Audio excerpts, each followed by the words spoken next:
Welcome back to day 4 of new alliance commerce college YouTube channel. So ಅದಕ್ಕಿಂತ ಮುಂಚೆ ನಿನ್ನೆ vlog ಯಾರು ನೋಡಿಲ್ಲ ಆದಷ್ಟು ಬೇಗ ಹೋಗಿ ನೋಡ್ಕೋಬನ್ನಿ. ಇವತ್ತು ಸ್ವಲ್ಪ ಬೇಗ ಬಂದಿರೋದ್ರಿಂದ ಕಮ್ಮಿ ಜನ ಇದ್ದರು. ಸೊ ಇರೋಷ್ಟನ್ನೇ ವೀಡಿಯೋ ಮಾಡಿಕೊಂಡೆ. ಅದಾದ ನಂತರ ಎಲ್ಲರೂ ಅಟೆಂಡೆನ್ಸ್ ಹಾಕ್ಸ್ಕೊಳ್ಳೋಕ್ಕೆ ಅವ್ರವ್ರ ಕ್ಲಾಸ್ ರೂಮ್ಸ್ಗೆ ಹೋದರು. ಇವತ್ತು ಯಾವ್ಯಾವ ಇವೆಂಟ್ಸ್ ಇದೆ ಅಂತ ಹೇಳಿಲ್ಲ ಅಲ್ವಾ. ಸೊ ಇವತ್ತಿನ ಅಪ್ಡೇಟ್ಸ್ ಬಂದು ಬಿಸ್ನೆಸ್ ಕ್ವಿಸ್, ಸೆಕೆಂಡ್ ಬಂದು HR, ಥರ್ಡ್ ಬಂದು ಬಿಸ್ manager and the last one is finance. ಇವತ್ತು ನಮ್ಮ ಟೀಮ್ನ ಮೆಂಬರ್ಸ್ ಹೇಗೆಲ್ಲ ಪಾರ್ಟಿಸಿಪೇಟ್ ಮಾಡ್ತಾರೆ ನೋಡ್ಕೊಬರೋಣ. ಅಟೆಂಡೆನ್ಸ್ ಹಾಕ್ಸ್ಕೊಂಡು ನಮ್ಮ ಟೀಮ್ ರೂಮ್ಗೆ ಹೋಗಿ ನೋಡಿದ್ರೆ ಇವತ್ತಿರೋ ರೋಲ್ ಪ್ಲೇಗೆ ಎಲ್ಲ ಪ್ರಾಕ್ಟೀಸ್ ಮಾಡ್ಕೋತಾ ಇದ್ರು.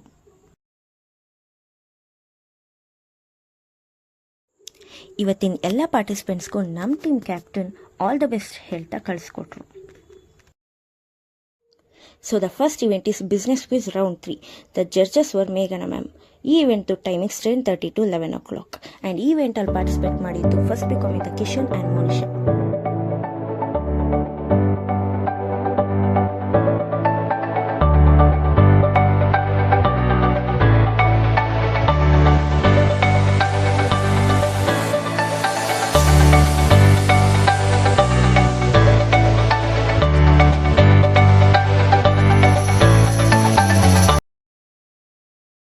And the next event is HR event round 3. The judges were Lohit sir, Kavya ma'am and Meghana ma'am.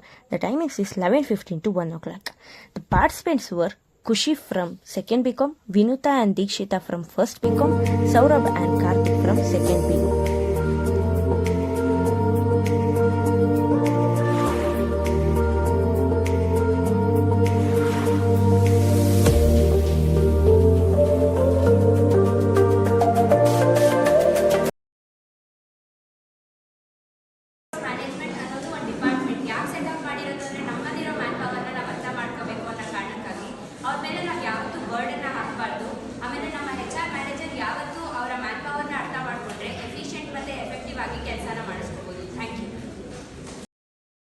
So ಆ ಇವೆಂಟ್ ಆದಮೇಲೆ 15 ಮಿನಿಟ್ಸ್ ಬ್ರೇಕ್ ಕೊಟ್ಟಿದ್ದರಿಂದ ಎಲ್ಲರೂ ಲಂಚ್ ಮಾಡ್ಕೊಂಡ್ವಿ. So the next event is best manager event round 3. The judges were Lohith sir, Ullas sir and Chetan sir. ಈ ಇವೆಂಟ್ದು timings 1:15 to 2:15. ಈ ಇವೆಂಟಲ್ಲಿ participate ಮಾಡಿದ್ದು ಸೆಕೆಂಡ್ ಬಿಕಾಮಿಂದ ಸಂಗೀತ.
ಸೊ ಆ ಇವೆಂಟ್ ಮುಗಿಸ್ಕೊಂಡು ವ್ಲಾಗ್ ಮಾಡೋಣ ಅಂತ ನಮ್ಮ ಟೀಮಿಗೆ ಬಂದರೆ ಬೇರೆ ಟೀಮ್ ಅವ್ರು ಬಂದು ಡಿಸ್ಟರ್ಬ್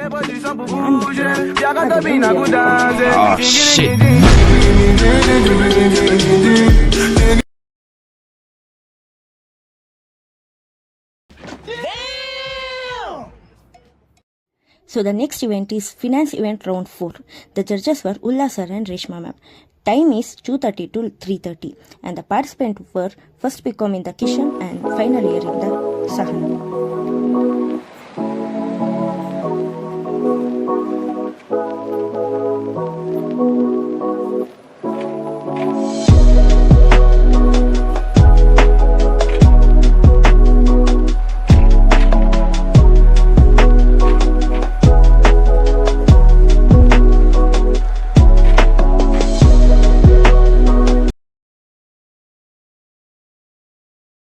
ಸೊ ಸೊ ನಾಳೆ ಆ್ಯಡ್ ವಾರ್ ಇರೋದ್ರಿಂದ ನಮ್ಮ ಚನ್ನರಾಯಪಟ್ಟಣದಲ್ಲಿರೋ ರಿಲಯನ್ಸ್ ಮಾರ್ಟ್ಗೆ ನಮ್ಮ ಟೀಮ್ ಅವರೆಲ್ಲ ಆ್ಯಡ್ ಶೂಟ್ ಮಾಡೋಕ್ಕೆ ಹೋಗಿದ್ರು.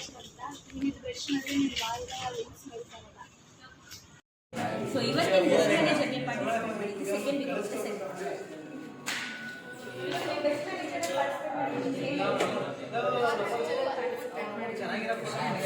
ಒಳ್ಳೆ ಎಕ್ಸ್ಪೀರಿಯನ್ಸ್ ಆಯಿತು.